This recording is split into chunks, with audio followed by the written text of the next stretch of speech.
settles for nothing less than careful scholarly study of whatever passage is under consideration. 8 words recorded in Philippians 4:8 come alive in precise understanding of their meaning. The practical implications of what it would mean to live in the wisdom of these 8 words are clearly brought out. And thanks to Jamie's sensitive awareness of both his desire and his struggle to practice what he preaches, the passionate heart of a true pastor can be felt in every chapter. I finished my reading of this book more aware that God is wonderfully helpful in ways that matter, that He is faithfully reliable, always committed to doing me good, and that He is unfailingly involved, leading me in His sometimes inscrutable fashion toward everything I was created to enjoy. My part is to think right, to think the way God wants me to think the way that will bring joy, deliver peace, and release me to love, no matter what is happening in my life. This book makes clear what it means to think right. After reading Jamie's words, I find myself thinking right more than before, more aligned with God's way of thinking. How joyful people think, thoughtfully read, can do the same for you. My friend's book is a clear commentary on Paul's words in Romans 12:2. Let God transform you into a new person by changing the way you think. Dr. Larry Crabb.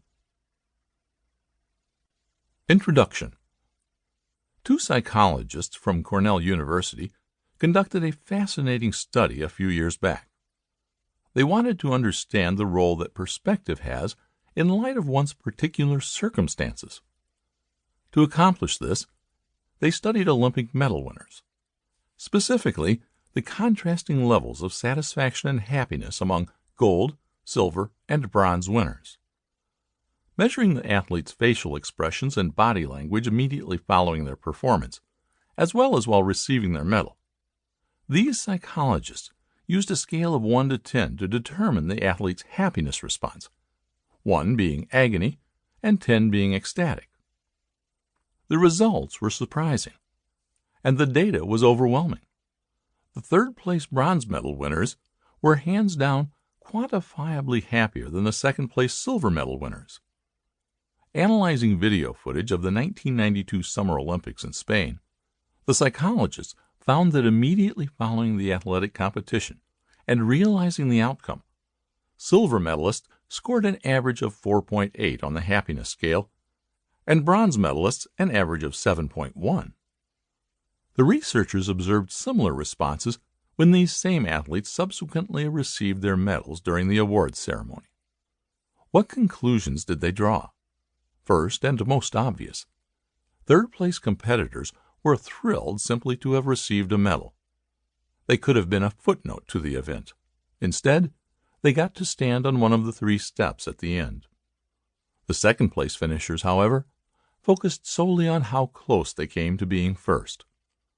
This difference in perspective framed their thinking and was the determining factor in the level of happiness they experienced.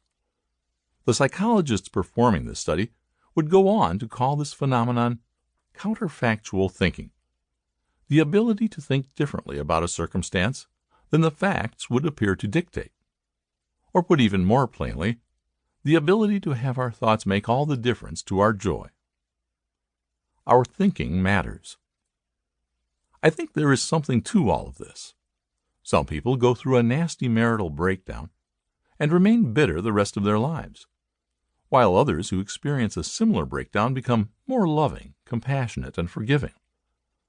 Some people experience a childhood rife with economic struggles and become miserly for the rest of their lives, while others experience the same and become grateful and generous with their current financial blessings. Some people respond to vocational disappointment, whether it is having to work in a job they hate or losing a job they love, by becoming perpetually grumpy and moody, while others in the same scenario rise above it and find joy. Why the difference? What is it that some people know or even do that others don't?